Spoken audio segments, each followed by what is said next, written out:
You are listening to KC Sports Network, proudly presented by Emprise Bank, your partner in possible.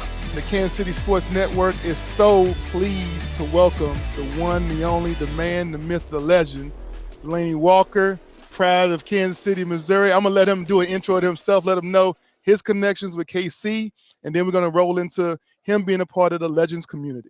Like you said, Delanie Walker played tight end 14 years in the league, but I started off in Central Missouri State, Warrensburg, Missouri, yes, sir. Guys. Warrensburg, Missouri, D2, and I was thankful enough to be in the combine and also get drafted. So, all right, my combine story is me back in 1998. That's man, 2 decades almost ago. Yes, still in the same building, the same location, I think. I'm not even know if it was turf or natural grass, whatever it was. I know I ran like a beast, jumped like I was MJ. Hey man, listen, I ran like to win 4.44, 37 inch vertical, a 10 maybe 2 broad. So I was off the chatter, off the chain, off the page, whatever you want to say it now. I was legit. But I know Delanie, man, your numbers probably didn't speak for a guy you think would have been in the league for 14 years. So how was that coming from, Central Missouri State, preparing yourself for the draft? I think I've talked to our listeners before about my preparation for the draft was, hey, me taking the 8mm camera, putting it on a tripod, filming myself over and over, start, stops, short shuttle, the eye test, learning, going searching and finding different ways to do the vertical jump, all the different techniques, things, and then just honing down my own numbers with a stopwatch until I was ready and confident to come to the draft.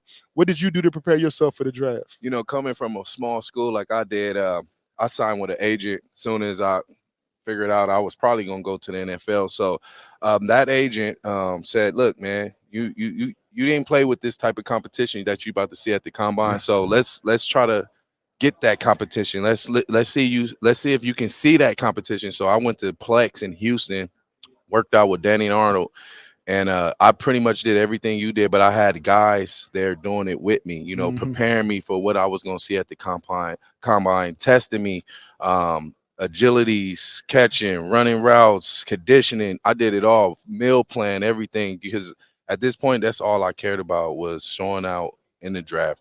I mean, in the combine, showing the guys that it don't matter what school you go to. When you come here, you got to show out. And them lights came on, and I showed out. Showed up, showed out. Hey, you got a young man from University of Richmond, D1 AA, Shawn Barber, and then you got a D2 guy. Both came. We came, we showed out, we did what we had to do.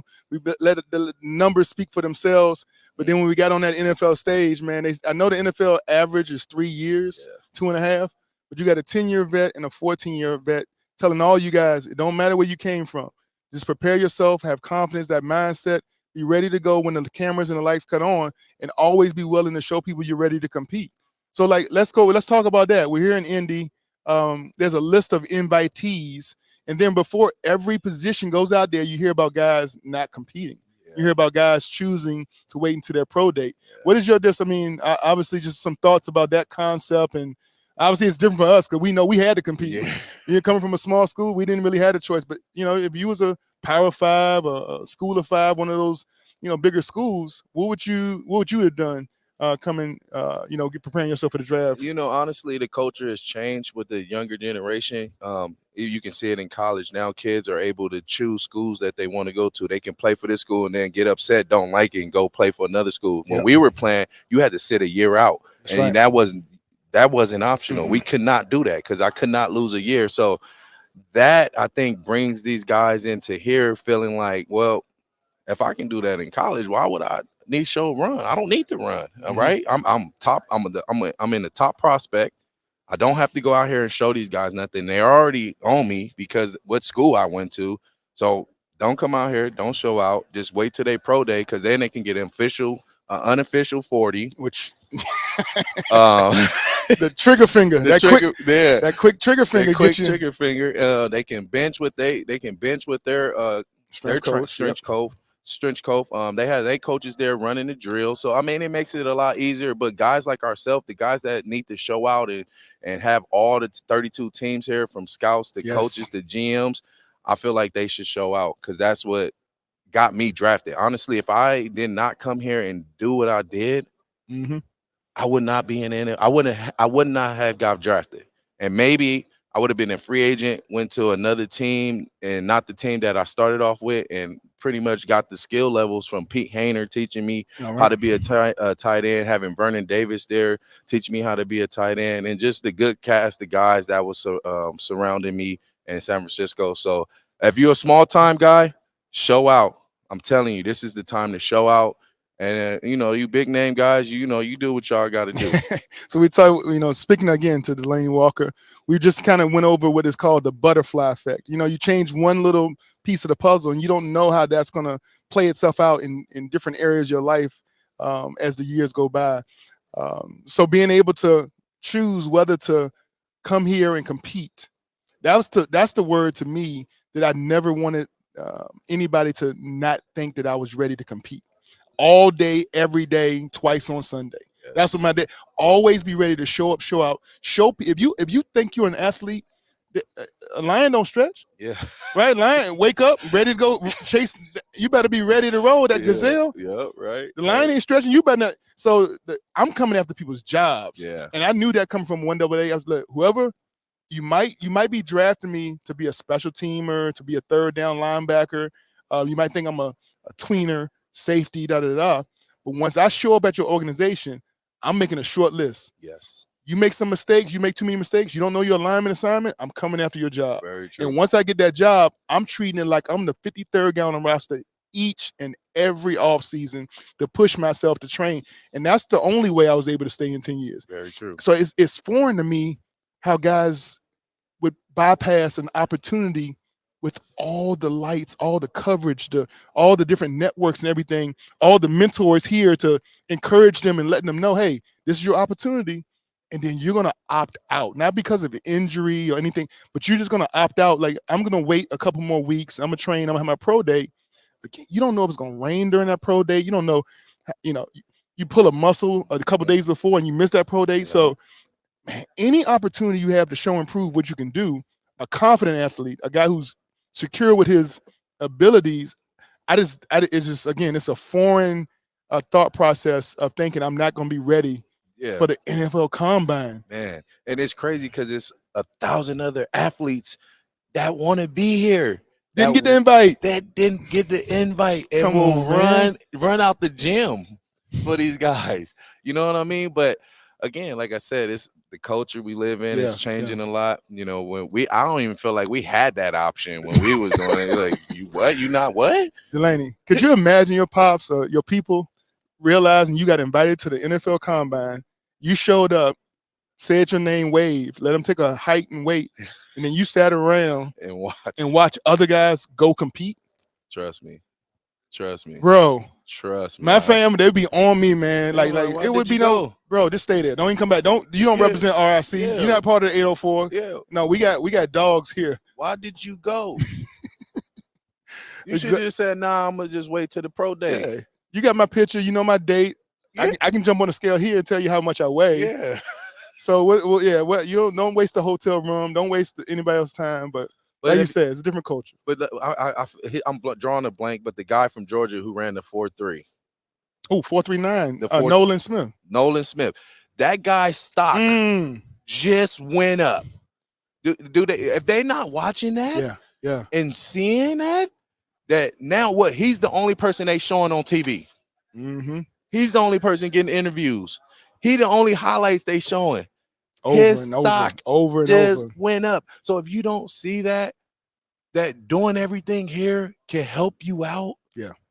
That opportunity. I don't know what else to tell you. Opportunity only knocks. You got to be ready to answer the call, and some guys do it and some guys don't. True. All right. So you're able to you have a role here. Yes. We see the Brandon Legends community. Let's get into that. Let's talk about the role you play with the NFL Combine and the mentorship piece and everything you're doing and purposing yourself to do as far as the future of the tight end crop when you talk about the NFL. So like you said, I'm here with the Legends community. I'm a legend coordinator, but I'm here mentoring the tight ends. I'm pretty much, and I said this before, a wise man once told me, he been my age, but I haven't been his, right?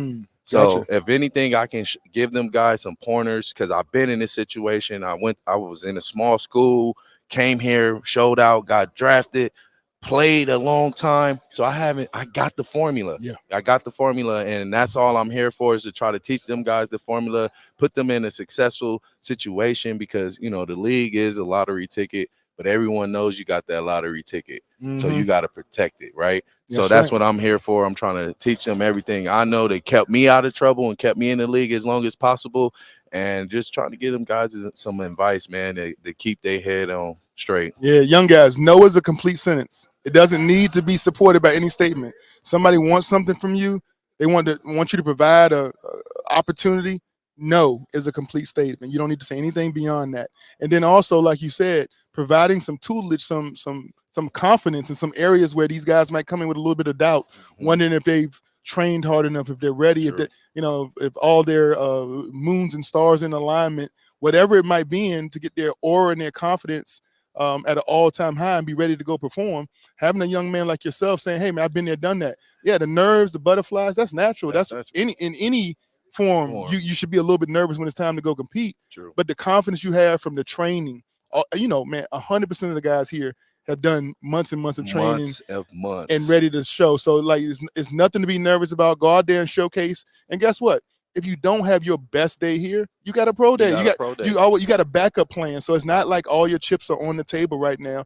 And giving them that kind of tutelage, that little knowledge, that little nugget, just taking that little bit of stress, the monkey off the, a little bit of stress off the shoulders.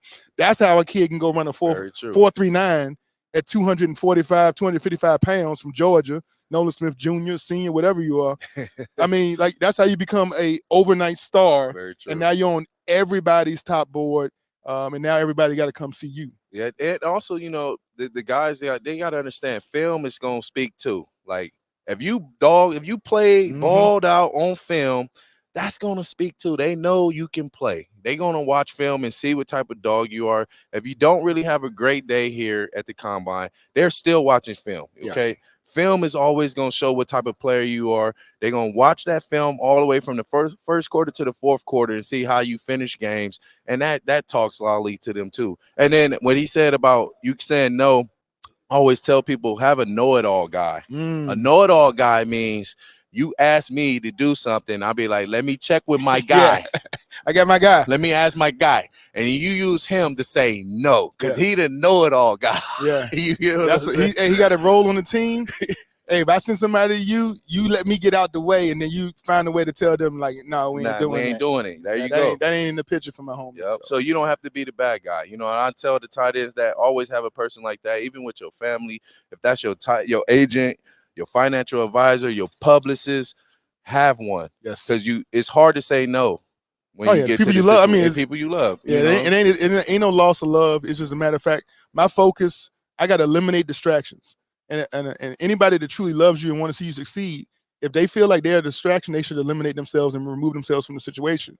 But people, they want stuff so bad they can't. Yeah. And you're there, and sometimes we are their only option of a plan or a pathway to getting something. So they got to go ahead and swallow their pride and ask you, even if they realize they're being a distraction. Yeah. So you got to kind of take that away from them and say, hey man, like, not right now.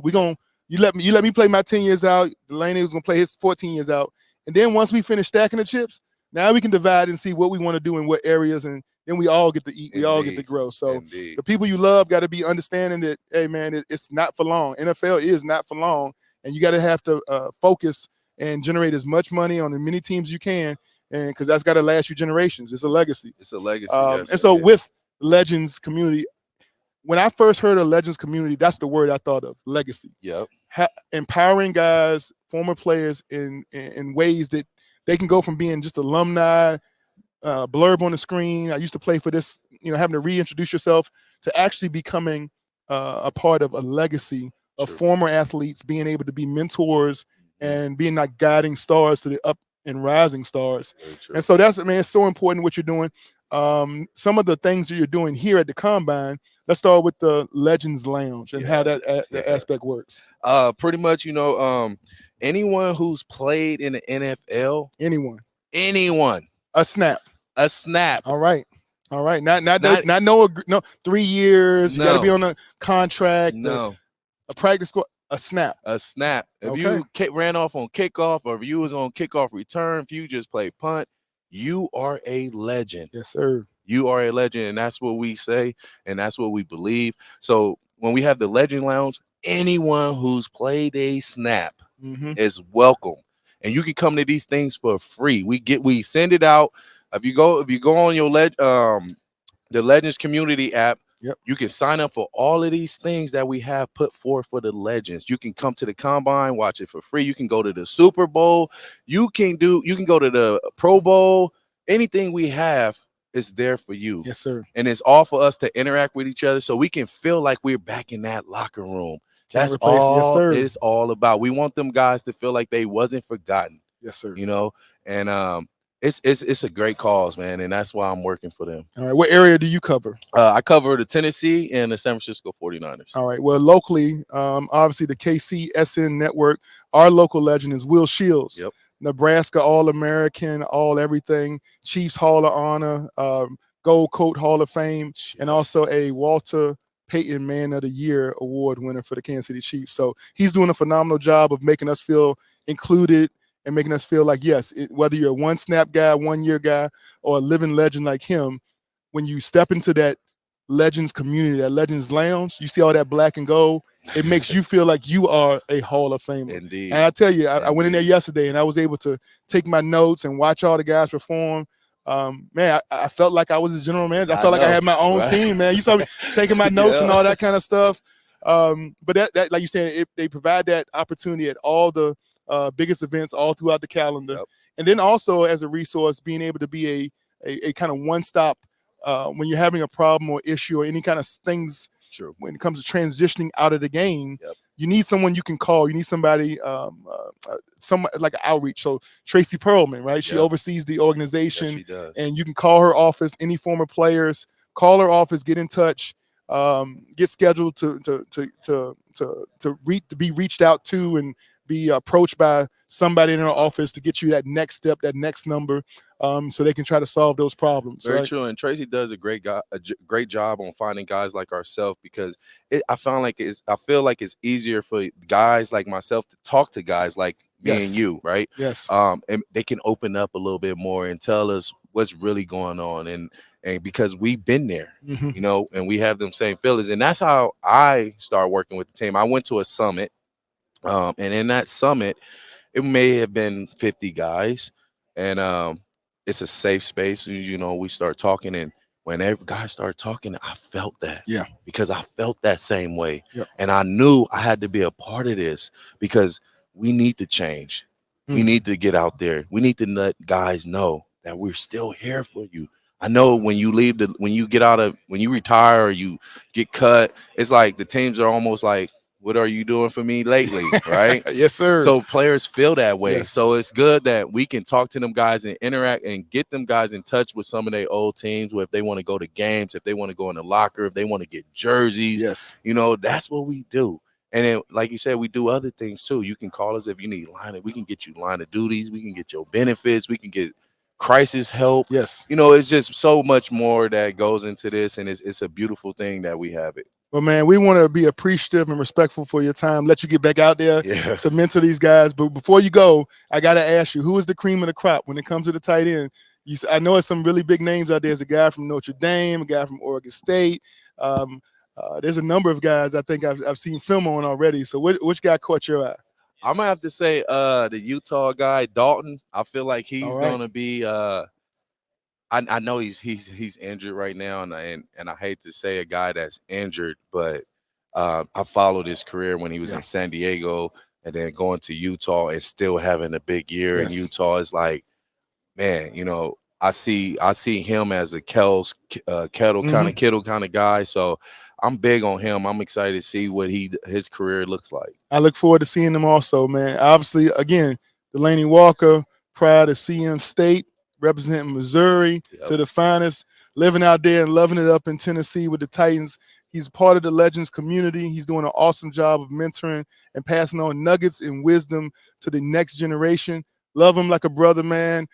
Thank you for your time, and we're going to get back at you. All right, Kansas City Sports Network. This is Shawn Barber, 10-year NFL vet, and I'm out. Thanks for watching this production of KC Sports Network, the fastest growing sports media network in Kansas City. Check out these videos that feature our team of more than 15 former players, insiders, and analysts bringing you the best Chiefs coverage you can find. Entertain, educate, inform. KC Sports Network.